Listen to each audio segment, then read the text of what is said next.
Guys, കഴിഞ്ഞ ആഴ്ച നമ്മുടെ പൊന്നൂൻ്റെ സ്കൂളിലെ വിനോദയാത്രയായിരുന്നു കേട്ടോ.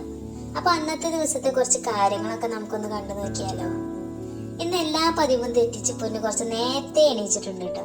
നമുക്കറിയാം, സ്കൂളിലെ ടൂർ എന്ന് പറയുമ്പോൾ എല്ലാവർക്കും മറക്കാനാവാത്തൊരു ഓർമ്മയായിരിക്കും.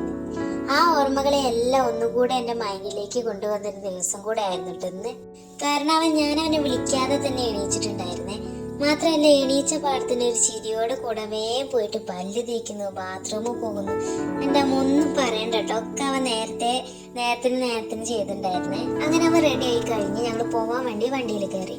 7:45 ഏവു പ്രാസ്യാമയുടെ പാർക്കിംഗ് ഏരിയയിലേക്കായിരുന്നു കേട്ടോ കുട്ടികളെ കൊണ്ടുവരാൻ പറഞ്ഞിട്ടുണ്ടായിരുന്നേ.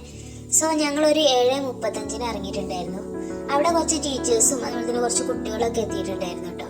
അവർക്ക് പോകാനുള്ള ബസ്സും എത്തിയിട്ടുണ്ടായിരുന്നേ. എല്ലാ കുട്ടികളും വന്നെന്ന് ഉറപ്പ് വരുത്തിയിട്ട് ആദ്യം തന്നെ അവനവൻ്റെ കുട്ടികളെയും കൊണ്ട് ഓരോ ടീച്ചേഴ്സും മൂത്രം ഒഴിപ്പിക്കാൻ വേണ്ടിയിട്ട് കൊണ്ടുപോയിട്ടുണ്ടായിരുന്നേ. അതിന് ശേഷം അവർ ഓരോ ക്ലാസ്സിൻ്റെ അടിസ്ഥാനത്തിൽ ലൈനായിട്ട് നിർത്തിയിട്ടുണ്ടായിരുന്നു. പിന്നെ നമ്മുടെ ഹെഡ് മിസ്ട്രസ്സായ സിസ്റ്റർ ദിയ ഗ്രേസ് വന്ന് ഓരോ കുട്ടികളെയും പേര് വിളിച്ച് ബസ്സിൽ കയറ്റി. അങ്ങനെ ടീച്ചേഴ്സും കുട്ടികളും ആയമാരും സിസ്റ്റേഴ്സും എല്ലാവരും ബസ്സിൽ കയറി. സീറ്റിലിരിക്കുന്നതിന് മുമ്പ് അവരവരുടെ അമ്മമാർക്കും അച്ഛന്മാർക്കൊക്കെ താറ്റൊക്കെ തന്ന് ഡ്രീം വേൾഡ് എന്ന മായാജാലത്തിലേക്ക് പോയി.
പിന്നെ അവിടെ എത്തിയിട്ടുള്ള വിവരങ്ങളൊക്കെ കുറച്ചായിട്ട് അവരുടെ വാട്സപ്പ് ഗ്രൂപ്പിൽ ഇട്ടിട്ടുണ്ടായിരുന്നേ.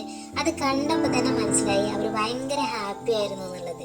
പിന്നെ വൈകിട്ട് കറക്റ്റ് 6:30 അവർ തിരിച്ചെത്തിയിട്ടുണ്ടായിരുന്നു. ഞാനും ഏട്ടനും അച്ചുമായിരുന്നു കേട്ടോ അവനെ കൂട്ടാൻ വേണ്ടിയിട്ട് പോയിട്ടുണ്ടായിരുന്നത്. പിന്നെ ടീച്ചേഴ്സിനോട് താറ്റൊക്കെ പറഞ്ഞ് വീട്ടിലേക്ക് മടങ്ങി. പോരുന്ന വഴി മുതൽ അവൻ്റെ അവിടുത്തെ ഓരോ വർത്താനം കേട്ടിട്ട് വീട്ടിലെത്തിയതേ അറിഞ്ഞിട്ടില്ലായിരുന്നേ. പിന്നെ വീട്ടിലെത്തിയതും ബസ്സിൽ നിന്ന് ടീച്ചേഴ്സ് കഴിക്കാൻ കൊടുത്തിട്ടുണ്ടായിരുന്ന വട്ടയപ്പവും ഫ്രൂട്ടിയും ആപ്പിളും ഒക്കെ അവൻ്റെ അനിയന് വേണ്ടിയിട്ട്, അതായത് അച്ഛന് വേണ്ടിയിട്ട് കൊണ്ടുവന്നിട്ടുണ്ടായിരുന്നേ. അതവന് കൊടുത്തപ്പോൾ രണ്ടാളെ മുഖത്തുണ്ടായിരുന്നൊരു സന്തോഷം ഉണ്ടല്ലോ, അതൊന്ന് വേറെ തന്നെയായിരുന്നു കേട്ടോ. പിന്നെയും തീർന്നിട്ടില്ലേ, അവൻ്റെ ഓരോ വർത്താനങ്ങൾ അങ്ങനെ തുടർന്നുകൊണ്ടേ ഇരിക്കായിരുന്നേ.